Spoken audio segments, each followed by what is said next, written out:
Vous connaissez cette personne, ou plutôt cette chose? C'est une entité qui cherche ses victimes sur les réseaux. Et comme vous le voyez, il ressemble un peu à Michael Jackson.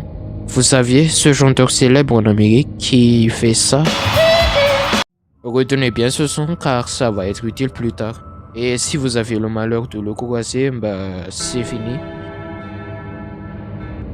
Donc, aujourd'hui, je vais raconter un soirée d'horreur sur Ayuki.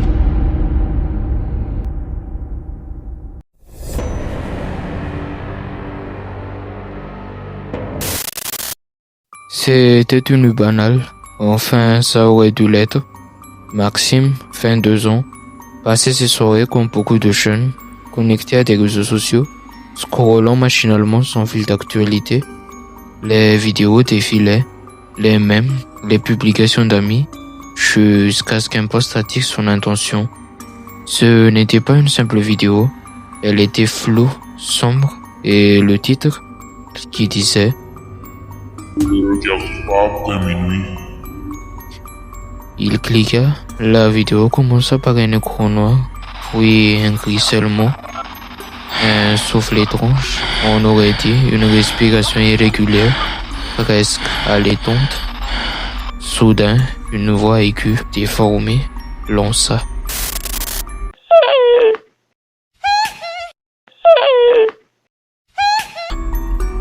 Je sais que ça va paraître idiot, mais dès que j'ai entendu ce bruit, j'ai senti un frisson parcourir ma nuque. C'était pas juste un bruit, c'était comme si quelqu'un était derrière moi à quelques centimètres de mon oreille, disait-il. La vidéo montrait maintenant une silhouette maigre, penchée, qui avançait lentement vers la caméra. Son visage, ce n'était pas humain. Ses yeux semblaient sortir de leur orbite. Sa bouche était fichée dans un sourire beaucoup trop large. Et ce nez, long, pointu, les images devinrent de plus en plus floues, comme si elles voulaient empêcher le spectateur de distinguer la moindre détail.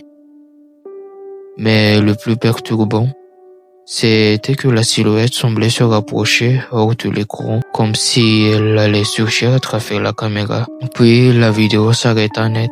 Aucun bouton replay, aucun crédit, juste un fond noir. Maxime cligna des yeux, légèrement perturbé. Elle allait fermer Facebook, mais un message privé apparut, venu d'un expéditeur à un compte inconnu. Le texte disait simplement « Maintenant, il va venir te voir ». Maxime resta immobile devant son écran. Ce message, il n'avait rien d'ordinaire, pas de photo de profil, pas de nom, juste un point rouge à côté du pseudo qui n'en était même pas un. Il cliqua par réflexe pour ouvrir la conversation, mais la fenêtre se vida instantanément. Plus de messages, comme si rien n'avait été envoyé. J'ai cru que j'hallucinais, je suis allé dans l'historique, rien, pas même une notification. Mais le pire, c'est que j'avais encore ce frisson, cette sensation d'être observé. Maxime tenta de se distraire, mais à chaque fois qu'il faisait défiler son fil, il tombait sur des publications qui n'étaient pas censées être là. Des photos floues prises de nuit, toujours le même angle, comme si elles avaient été prises depuis l'extérieur de sa fenêtre. L'horloge affichait 23h59. Maxime était toujours assis devant son PC. Une alerte Messenger sonna. Encore le même compte vide. Cette fois, il n'envoyait pas de texte, mais une vidéo en direct. Maxime hésita, puis cliqua. La caméra semblait filmer un couloir sombre. On entendait un pas traînant, puis un deuxième. Le son devenait de plus en plus fort, plus proche, comme s'il marchait directement vers le micro. Et soudain, la caméra s'arrêta. On ne voyait plus que l'ombre d'une silhouette au fond. Elle se pencha légèrement. Je savais que ce que j'étais en train de voir, même flou, je reconnaissais cette posture, ce visage allongé, cette respiration allaitante. J'ai fermé la vidéo, mais trop tard. Un léger résonna dans la pièce. Pas depuis l'ordinateur, non, mais derrière lui. Maxime tourna la tête. Rien. La lumière de son écran dansait sur les murs, mais aucun mouvement. Il tenta de se convaincre que c'était son imagination, jusqu'à ce qu'un nouveau message apparaisse. Arrête de tourner la tête. C'est là que tout bascula. L'écran de Maxime s'éteignit, puis se ralluma, affichant la webcam, qui était pourtant désactivée. Derrière lui, dans le coin le plus sombre de la pièce, quelque chose bougeait.